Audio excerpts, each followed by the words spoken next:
Quite a few people have asked me what I think of this book, and after reading it, I can see why. Strap in.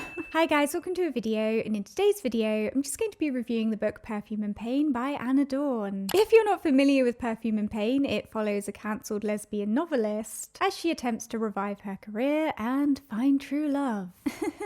Too real. As a disclaimer, this review will contain spoilers. Personally, I don't think this is really the kind of book where spoilers matter, but either way, you have been warned. Now, I think it's important to know that Perfume Pain is a satirical piece of work, and it's heavily inspired by the lesbian pulp novels of the 50s and 60s. Interestingly, the book is also rather meta, with Anna Dorn drawing a preemptive parallel between those lesbian pulp novels being deemed awful and problematic by, in her words, self-serious lesbian feminists, and this book being deemed in the same way. So the fact that this book is purposefully unserious, provocative, and trashy explains a lot of why this book is written in the way that it is. The book is also deliberately littered with things that have the potential to offend. For example, Astrid, who is the main character, repeatedly uses gay slurs, declares things such as children are attractive, and implies that everybody is too sensitive about racism these days, and so on. And this is because the book is largely centered around and a response to political correctness and cancel culture. So Astrid behaving in a controversial manner or having, in her own words, edgy opinions is used as a mode of pushing back against political correctness. And I think it's important to understand this about the book because I've seen a lot of harsh reviews of this book tearing it apart for being so offensive or for not promoting the correct opinions. And I'm not saying that everyone has to like this book. I'm not even saying that the way the book kind of mocks and critiques political correctness is intelligent. But the people who tear this book down on the grounds that it's not politically correct or dares to ask questions about certain issues are the exact reason this book was made in the first place. However, that said, I think this book is quite a difficult book to review because on the one hand, it's an unabashedly unserious, in some ways anti-intellectual piece of work. It's not interested in thoughtful analysis, yet at the same time, it contains a lot of social commentary and invites the reader to form their own opinions and interpretations about rather serious and sensitive issues, which requires a level of thoughtful analysis. So, what? But anyway, let's get into it. The positives of this book are that the writing style is fairly concise and breezy, making for a quick and easy read, even if you're not particularly engaged with the book's contents. And as discussed, the book also explores and makes commentary on some really interesting topics, such as cancel culture, political correctness, how the lesbian community has been impacted by the concept of queerness and gender identity, and navigating the current social climate as a lesbian creator. And as a result, this book opens up and encourages a lot of conversations, making it an excellent choice for a book club. And that aspect of the book is probably its biggest plus, in my opinion. Now, in terms of the writing quality, the book is clearly a rushed and low effort piece of work. Even with taking the purposeful camp and trashy aspects of the book into consideration, the writing, it straddles the line of bad. Exhibit A. Her stomach looks rock hard, like if I hit my head on it, I'd get a concussion. That line, it gave me pause. That said, I can also see how the unfiltered stream of consciousness aspect of the writing could be perceived as quirky and refreshing to some. And I also think that this is a book where if you find the contents amusing enough, the low effort writing can be forgiven or overlooked. I think Anna Dorn crafted some really distinct and interesting personalities in this book, but Astrid was the only character who was really fleshed out. The rest of the characters very much felt like two-dimensional plot devices, and because of the low effort quality of the writing and the fact that a lot of the dialogue between the characters felt surface level and contrived, it was hard to be invested in them or their relationships with each other. Dorn also repeatedly hits the audience over the head with the parallels and connections between this book and The Price of Salt by Patricia Highsmith, and mid-20th century lesbian pulp novels in general. It was as though she was worried people wouldn't connect the dots themselves, and so felt the need to kind of repeatedly point it out just in case anybody missed it. And that really took away from the cleverness or the novelty of it, and just made it feel somewhat annoying and forced instead. In terms of the lesbian aspect of this book,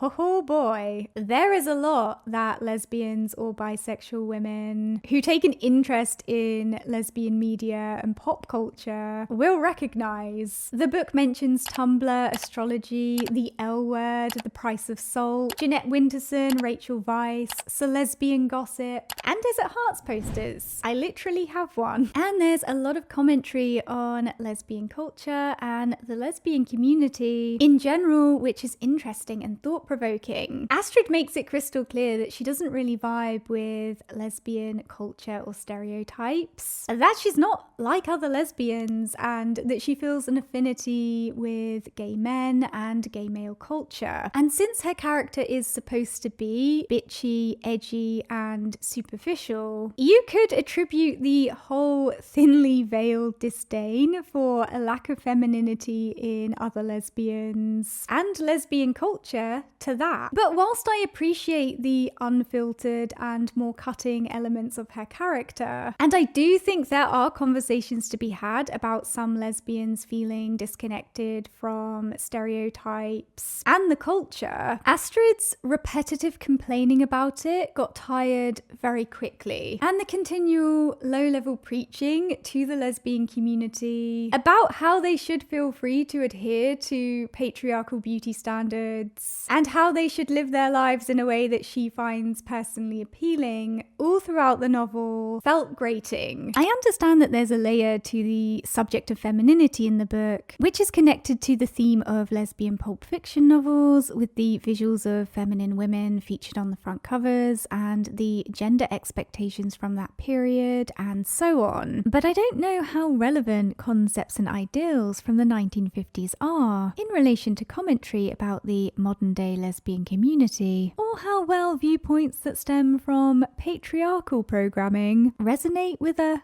lesbian readership. But again, topics such as internalized misogyny and the performance of femininity in women are yet more interesting talking points that the book offers. The thing is, I love books about problematic, offensive, or complicated characters, such as Eileen in Ottessa Moshfegh's Eileen, or anybody out of a Donna Tartt novel, because these characters are fascinating to read about, even if they are unlikable, unhinged, or bigoted, or whatever. But with Astrid's character, I just found her irritating and idiotic in a way that was off-putting rather than interesting or amusing.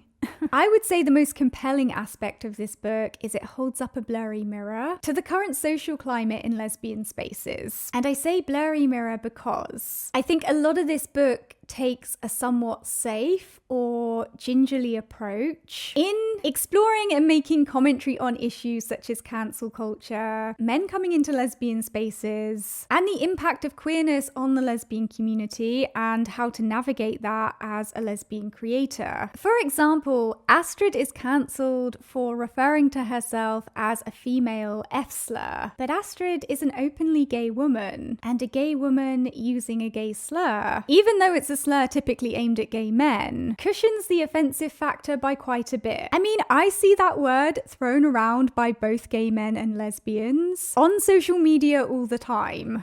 When it comes to gay people using gay slurs, most people just laugh about it and go on with their day. So I found it hard to believe that Astrid would genuinely be cancelled over something like that in the first place. And this is just one example of many of commentary in the book that was made within a safety parameter. Astrid is frustrated with how the concept of queerness has taken over in lesbian spaces, and how being a homosexual woman is almost deemed as offensive these days because of the exclusionary nature of same-sex attraction. And again, by highlighting these issues, the book opens up A lot of important and much needed discussions. And I have to say, I really appreciate the way that Dorn, for the most part, invited the reader to form their own opinions or interpretations of the events that unfolded in the book by presenting a situation but not telling the reader how to feel. But you know, by the end of the book, when Astrid sobers up and begins to sort herself out, she actually starts warming up to the idea of queerness and things such as non-binary identity, which I felt suggested that her earlier views, where she seemed against certain things or suspicious of certain things, were a result of her toxic headspace. And that's fine if that's the path that the author wanted the character to follow. But I think this, alongside the safety parameters that were placed around some of the commentary, weakened the polemical or tendentious aspects of the book quite a bit. As for the romance aspect of this book,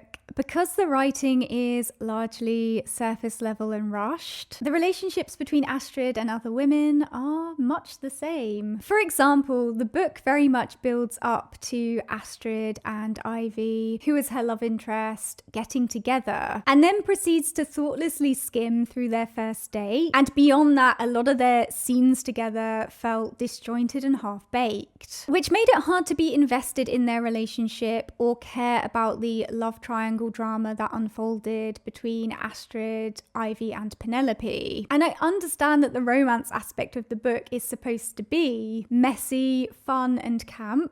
But the issue is, I just didn't find it fun or intriguing in any way, even on a superficial level. Also, I'm not a sheltered woman. I've done my fair share of arts and crafts with close female friends, but I had no idea what was going on in half of the love scenes in this book. They were either vague to the point where I wasn't sure what was actually happening, or they felt as though they'd been written by a randomized word generator. And I appreciate everybody has their own experiences and relationships with sex, but as a lesbian, speaking for myself only, I didn't connect to or recognize half of what was happening in those scenes. The lesbianism was not lesbianism-ing. Yeah, the love scenes, they weren't my cup of tea, and that's okay. Overall, I appreciate certain aspects of this book, but I failed to connect with it or be entertained by it even on a superficial level. And like I said earlier, if you don't find this book quirky and amusing, it's difficult to ignore the low effort writing. The book is also a bit of a melting pot in terms of influences, themes, and subject matters, and they don't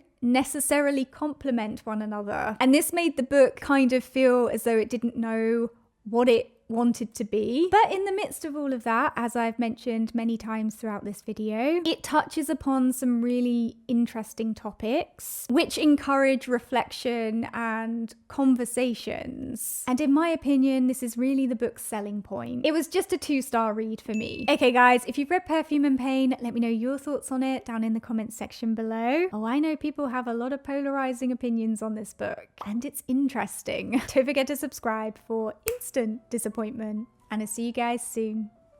Bye.